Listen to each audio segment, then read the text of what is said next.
For many, memory is a heavy burden. For others, an invaluable compass. But what if your memory was that of an earthly hell, where life and death danced in a macabre waltz, and the only thing left was your own humanity? Viktor Frankl, a name that resonates with resilience and the relentless search for purpose. He wasn't just a survivor, he was a beacon who, from the abyss of desolation, ignited the flame of hope.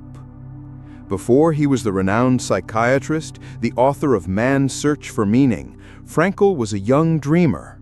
It's to the vibrant streets of Vienna, where it all began, that our story takes us. Vienna, in the 1900s, was a cultural melting pot, the birthplace of geniuses like Freud.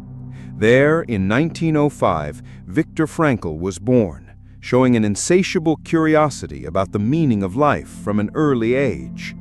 In heated discussions at Viennese cafes and philosophy classes, the seed of his future theory began to germinate. He was fascinated by psychoanalysis, but felt something was missing, a higher dimension, a purpose beyond instincts.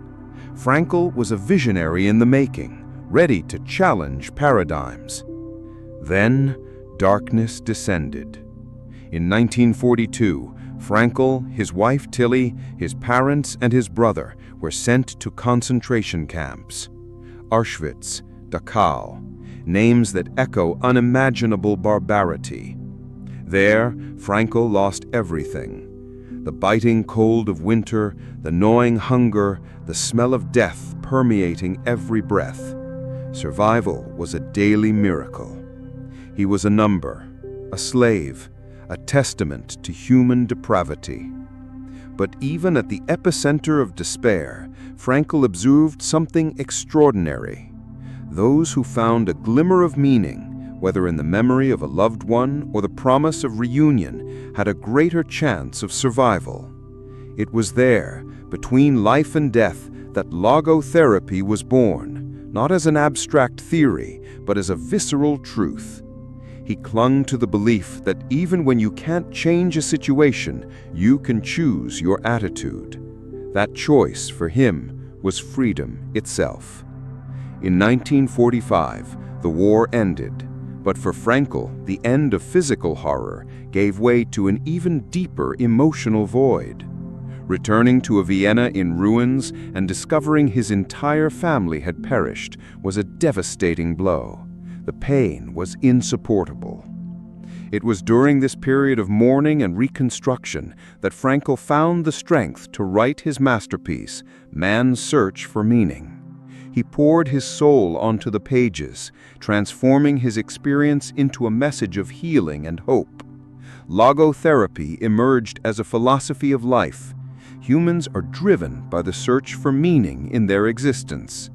Vienna, once the stage of his formation, now became the birthplace of his legacy, blossomed from the deepest of pains. The publication of Man's Search for Meaning was a phenomenon, touching hearts and minds. But like any revolutionary idea, logotherapy faced resistance. Post-war psychology was dominated by Freud and behaviorism. Frankl's approach, which incorporated a spiritual dimension and individual freedom of choice, often clashed with prevailing currents. He was criticized by some who considered his theory too optimistic or excessively spiritual.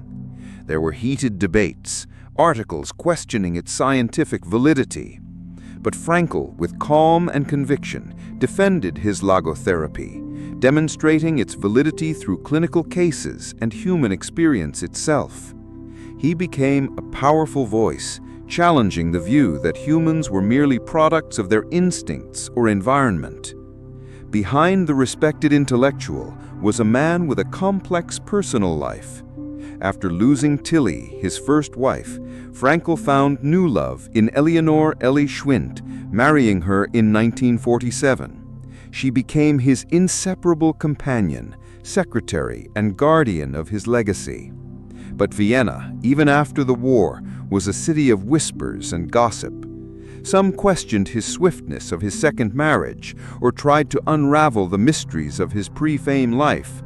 Rumors of forbidden loves in his youth or the intensity of professional relationships circulated. Frankl, always discreet about his private life, preferred his work to speak for itself. However, these details only reinforce the idea that even the greatest geniuses are flesh and blood, with joys, sorrows, and complexities that rarely make it into textbooks. Viktor Frankl's journey teaches us that even in the face of the greatest tragedies, the search for purpose can be our greatest strength. His life is an eloquent testament that humanity's ultimate freedom lies in our ability to choose our attitude in any given set of circumstances. Frankl didn't just survive, he transformed darkness into light, loss into legacy. What has Frankl's journey inspired you to do? Do you believe it's possible to find meaning amidst chaos? Leave your opinion in the comments. Your perspective is very important to us. And if you connected with this story, don't forget to like this video, subscribe to the channel so you don't miss any of our upcoming narratives, and hit the bell to receive all notifications. And don't stop here. We suggest you watch our next video, where we'll explore other brilliant minds who, like Frankl, shaped our understanding of life and human resilience. The journey in search of meaning continues.